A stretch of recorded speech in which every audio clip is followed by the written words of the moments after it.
Good morning, student. Today I am going to start new chapter, current electricity.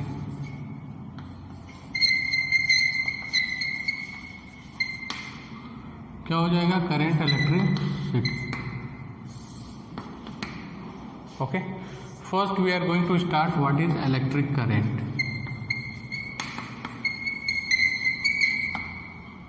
Electric current. What is electric current? आपने पढ़ा होगा 10th में भी, the rate of flow of electric charge is known as electric current. Okay, its unit is coulomb per second. इसी को हम क्या बोलते हैं बेटा? एम्पियर बोलते हैं. ओके. जनरली इलेक्ट्रिक करंट ना तो स्केलर है ना तो vector, it is a tensor quantity. Tensor quantity का मतलब होता है इसको स्केलर की तरह भी ट्रीट कर सकते हैं और कभी कभी वेक्टर की तरह भी ट्रीट कर सकते हैं. जैसे जब हम किरचॉफ लॉ बताएंगे तो करंट के फ्लो में पॉजिटिव नेगेटिव लेते हैं. जिधर आपका करंट फ्लो होता है उस डायरेक्शन में अगर केवीएल लगाते हैं तो हम क्या लेते हैं? नेगेटिव. आई और आर के मल्टीप्लिकेशन को उसके अपोजिट होता है तो क्या लेते हैं? पॉजिटिव. तो अलग की बात है, वो आगे की चीज़ें हैं, लेकिन सिंपल सी बात है, it is a tensor quantity, is neither a vector nor scalar. Next पे चलते हैं. दैट मीन्स हम लिख सकते हैं I equal to Q upon T. Okay. और अगर इंस्टेंटेनियस करंट फाइंड आउट करना, इंस्टेंटेनियस करंट क्या होता है बेटा? I equal to D Q by D T. यानी करंट कंटिन्यूअस फ्लो हो रही है किसी भी डिवाइस में, किसी पर्टिकुलर टाइम पे करंट फ्लो फाइंड आउट करना है तो हम क्या कर सकते हैं? I equal to D Q by D T. Generally इसका डेफिनेशन होता है I equal to limit delta T tends to zero delta Q upon delta T. इसी को डिफरेंशिएशन के फॉर्म में आई इक्वल टू क्या लिखते हैं? D Q by D T, किसी भी पर्टिकुलर टाइम पे. यहाँ से क्वेश्चंस बनते हैं. किस तरह के क्वेश्चन बनते हैं? जैसे इस तरह से क्वेश्चन दे देगा आपका, Q is the function of time T square minus 2t plus 5, find current at T equal to 2 second. तो हम जानते हैं कि अगर टी इक्वल टू 2 सेकेंड पे करंट फाइंड आउट करना है तो हम जानते हैं चार्ज को डिफ्रेंशिएट करते हैं टाइम के रेस्पेक्ट में तो हमको क्या मिलता है बेटा? करंट मिलता है. तो आई इक्वल टू क्या हो जाएगा? D Q upon D T. जब इसको हम डिफ्रेंशिएट करेंगे तो क्या हो जाएगा? 2t माइनस 2, 5 का क्या हो जाएगा? 0. टी इक्वल टू 2 रख दो. I equal to 2 into 2 minus 2. I equal to कितना जाएगा? 4 माइनस 2. आई इक्वल टू कितना हो जाएगा? 2. क्या किया? सिंपल से अगर इस तरह का क्वेश्चन, इसको डिफ्रेंशिएट किया. डिफ्रेंशिएशन ये है, डिफ्रेंशिएशन बार बार मैं बता चुका हूँ कि पावर साइड में आ जाता है, फिर उसके पावर में से एक कम आ जाता है. जैसे टी स्क्वायर का करोगे तो 2 साइड में आ जाएगा, 2 माइनस 1, तो 1 लिखने की जरूरत नहीं. यहाँ पे टी का इंटीग्रेशन डिफरेंशिएशन क्या होता है? 1 होता है तो -2, और कांस्टेंट का क्या होता है? 0. फिर जो वैल्यू आएगी उसमें टी इक्वल टू 2 सेकेंड रख दिया. It is the answer. इस तरह के क्वेश्चन आते हैं.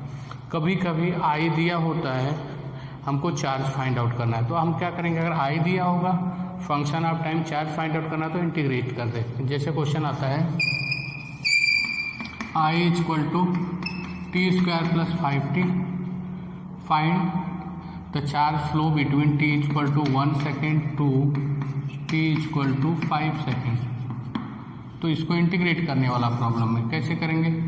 D Q by D T equal to T square plus 5t. D Q equal to क्या हो जाएगा? T square plus 5t D T हो जाएगा बेटा. इंटीग्रेट कर दोगे दोनों तरफ तो क्यू इक्वल टू यहाँ है, लोअर लिमिट कितना है? 1 सेकेंड से 1 से 5 के बीच में. तो अगर इसको इंटीग्रेट करोगे तो टी क्यू बाई 3 हो जाएगा प्लस 5t स्क्वायर अपॉन 2 हो जाएगा. Lower limit 1, upper limit 5. अपर रख दो एक बार टी पे, फिर माइनस करके लोअर रख के जो आएगा आंसर आ जाएगा कूलम में. इस तरह के क्वेश्चन आते हैं. चलो आते हैं टॉपिक पे, नेक्स्ट टॉपिक पे, which is Ohm's law. Conductor, insulator वो सब जानते हो, उसमें टाइम लॉस करने की कोई ज़रूरत नहीं है. Ohm's law,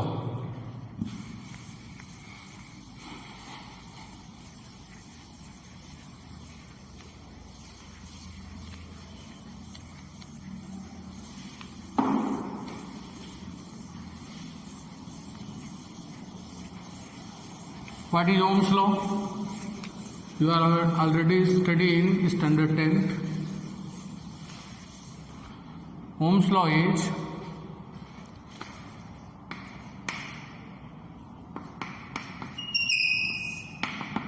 under the certain physical condition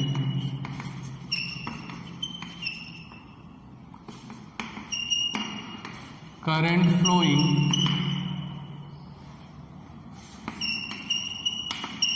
across any conductor is directly proportional to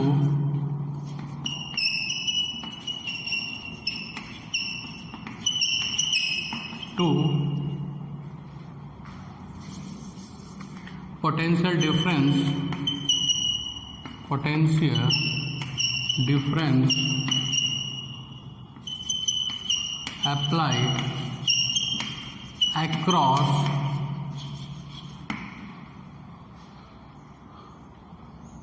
the conductor. This is the statement of Ohm's law. Under the certain physical condition का मतलब फिजिकल कंडीशन नहीं बदलनी चाहिए, बहुत ज़्यादा वेरी नहीं करना चाहिए, यानी अचानक टेम्परेचर बहुत ज़्यादा चेंज हो गया, प्रेशर बहुत ज़्यादा कम हो गया, ज़्यादा हो गया, तो इसलिए वो वर्ड लगाया under the certain physical condition. तो लिख लेते हैं, यानी I directly proportional to V, या हम लिख सकते हैं V directly proportional to I, या इसके प्रोपोर्शनल उल्टा कर देते हैं। Proportionality are remove a constant is introduce Ri, where R is proportionality constant, it is known as resistance of wire.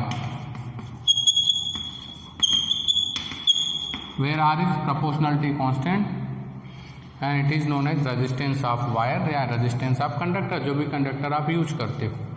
इसका जो यूनिट होता है वोल्ट पर एम्पियर और ओम, इसको ओम से, जॉर्ज साइमन ओम ने इसका इन्वेंशन किया था, इसका डेफिनेशन दिया था, इसलिए इसका यूनिट होता ओम या वोल्ट पर एम्पियर। Is that clear? और आगे भी इसके बाद क्या होगा, it is from experiment it is found that, क्या पाया गया, resistance of any conductor is directly proportional to length of wire या length of conductor and it is inversely proportional to area of cross section. ये पाया गया। अब इसको समझो, जैसे मान लो आप रनिंग करना स्टार्ट, रेजिस्टेंस का मतलब कोई ऐसी चीज जो आपको चलने से रोकती है। यहाँ पे रेजिस्टेंस का मतलब कोई ऐसा फैक्टर जो इलेक्ट्रॉनों के फ्लो को क्या करता है, अपोज करता है। तो चलो हम समझते हैं कि ये लेंथ पे क्यों डिपेंड करता है। लेंथ अगर ज़्यादा होगा तो रेजिस्टेंस ज़्यादा होगा। रेजिस्टेंस का मतलब वो फैक्टर जो इलेक्ट्रॉनों के फ्लो को क्या करे, अपोज करे। क्यों, कैसे, जैसे मेरे को अगर दौड़ना हो तो 100 मीटर तो काफ़ी तेज़ दौड़ूंगा, यानी लेंथ कम है, ओके। लेकिन लेंथ अगर मुझे यहाँ से करीब 10 किलोमीटर तक दौड़ना होगा तो 1 किलोमीटर तो चलो अच्छी खासी स्पीड हो सकती है, लेकिन धीरे धीरे धीरे धीरे धीरे धीरे जैसे जैसे लेंथ बढ़ेगी मेरी स्पीड क्या होगी, डिक्रीज होगी, यानी मेरे को अपोज करने वाला फैक्टर बढ़ता चला जाएगा। सेम कंडीशन है कि जब भी किसी कंडक्टर की लेंथ ज़्यादा होती है तो उसको रेजिस्टेंस उसका क्या होता है, आपका ज़्यादा होता है। रेजिस्टेंस हमारे लिए ज़्यादा होना बेनिफिशियल नहीं है। और इसी तरह से it is inversely proportional to area. अगर एरिया ऑफ क्रॉस सेक्शन ज़्यादा होगा तो रेजिस्टेंस क्या होगा, कम होगा। चलो उसको भी कर सकते हैं। जैसे मेरे को अगर बाइक चलानी हो, बहुत पतला रोड होगा तो मेरी वेलोसिटी क्या होगी, कम होगी। लेकिन अगर 8 लेन होगा तो 200 की स्पीड से भी जा सकते हो, 250 की स्पीड से जा सकते हो। यानी एरिया जितना ज़्यादा कंडक्टर का होगा, जितना मोटा वायर होगा, रेजिस्टेंस उतना क्या होगा, कम होगा। दोनों को एक साथ लेते हैं, देखो बेटा क्या मिलता है, R is directly proportional to L upon A. तो क्या कर सकते हैं, आर इक्वल टू, यहाँ पे भी एक प्रोपोर्शनलिटी कांस्टेंट आएगा, उसको बोलते हैं rho, rho L upon A, where rho is proportionality constant which is known as resistivity of material,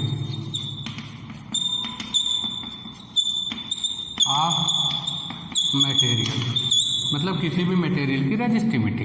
यानी ये रेजिस्टिविटी सिर्फ मटेरियल टू मटेरियल डिपेंड करता है। यानी अगर आप कॉपर का वायर ले लिया तो कितना भी, कोई भी वायर हो कॉपर का, कोई भी वायर हो कॉपर का, रजिस्टिविटी सबके लिए क्या होगी, सेम होगी। लेकिन अगर आपने किसी भी वायर का मटेरियल चेंज किया तब ये चेंज होगा।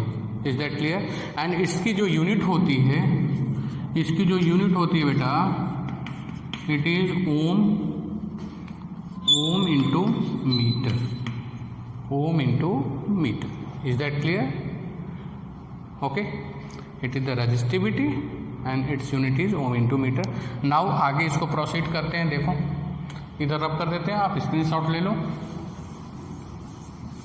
जब आगे प्रोसीड करेंगे तो देखो क्या होगा आपका,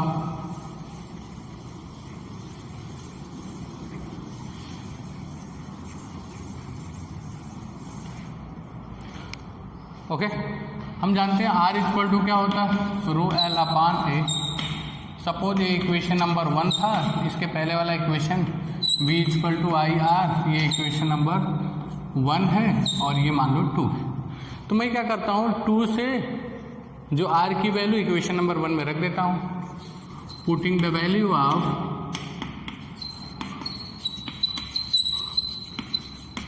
2 in 1। देखो क्या हो जाएगा, V equal to I, R की जगह क्या हो जाएगा, रो एल अपान ए। ये L है, एल अपान ए। तो मैं क्या कर सकता हूँ, देखो V equal to I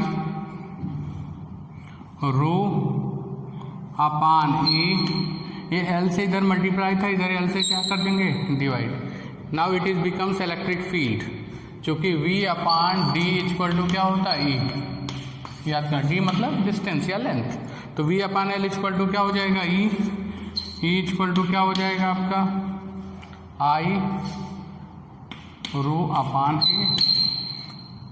okay, now electric field equal to vector quantity, तो वेक्टर लिख लेते हैं, I upon A, it is current density. Current density, current को अगर एरिया से, जिस एरिया क्रॉस सेक्शन से वो पास हो रहा है, डिवाइड करते हैं, उसको बोलते हैं current density. Its unit is ampere per metre square. It is denoted by J sigma. Okay, this is the relation between electric field and current density. Now again इसको क्या लिख सकते हैं, देखना बेटा, E upon rho equal to J। ये रो से इधर मल्टीप्लाई था, इधर डिवाइड कर दिया, तो इसको अगेन क्या लिख सकते हैं, sigma E equal to J, ये मतलब current density. Where 1 upon rho is known as conductivity of material. यानी रेजिस्टिविटी का रेसिप्रोकल क्या होता है, इसको बोलते हैं कंडक्टिविटी।